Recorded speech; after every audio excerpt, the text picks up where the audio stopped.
Thank you, Mr. Chairman. I'm speaking today on why I will vote against Kash Patel as the nominee to be director of the FBI. The FBI, as my colleagues have spoken to at length, is one of the world's most important, powerful, and respected law enforcement agencies. And the tens of thousands of agents who serve us all across our nation are a key bulwark against terrorism, against extremism, against crimes that range from the theft of intellectual property to interstate gangs that carry out human trafficking or murder for hire. The FBI is an absolutely critical part of our nation's security, and it rests on trust. It rests on having an independent leader.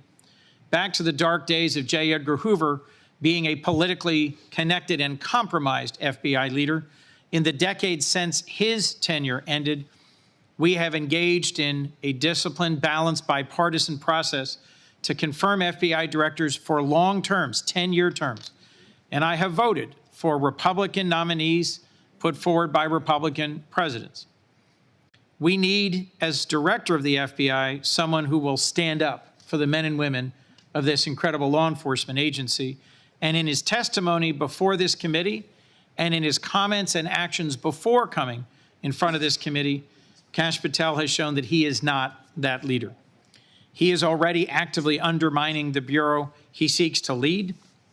As someone who is the co-chair of the Law Enforcement Caucus and who spent years leading, supervising, responsible for the second largest law enforcement agency in my state, I see in Mr. Patel an alarming willingness to do the bidding of a vengeful White House. As you heard from my colleague, Senator Durbin, whistleblowers are alleging that he has already helped orchestrate the purge of the most senior leadership of the FBI, as well as those agents who were simply doing their job as assigned to them to carry out January 6th investigations. This purge is only the start of what I fear is about to come. The FBI has demanded that, the administration has demanded that the FBI turn over a list of its newest recruits and employees, has pushed out the head of the Washington field office and other top leadership, and is giving roles to folks who lack the relevant professional experience. The FBI needs independence, but Mr. Patel told me when I asked him that he believes the FBI works for the White House. I asked that same question of several other recent nominees, and they gave the correct answer, that federal law enforcement, whether the Department of Justice or the FBI, works for the Constitution and the American people. The FBI doesn't work for the White House. It works for all of us. Attorney General Pam Bondi got that question right. Todd Blanche and Gail Slater got that question right in their hearing yesterday. How is it that Kash Patel flunked that easiest and most central question? Not just to whom do you report, but for whom do you serve?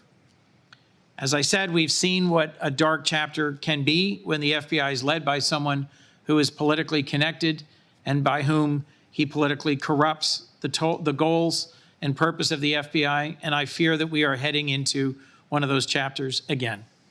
As I questioned him during his confirmation, I asked Mr. Patel if he, like his predecessors, would be willing to resign rather than take an unconstitutional or illegal action if ordered by the president. He refused to answer that question.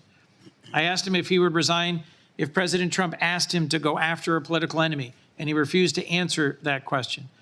I asked him if he would resign if the president asked him to block an investigation due to political considerations, and he refused to answer. These are questions that I asked of Directors Comey and Wray, and that they answered.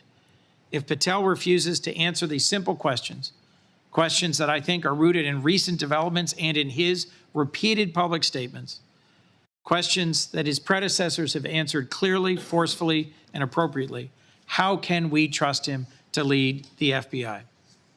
I implore my Republican colleagues to reconsider the step I believe they are about to take to confirm this man to lead one of our most important elements of our law enforcement community.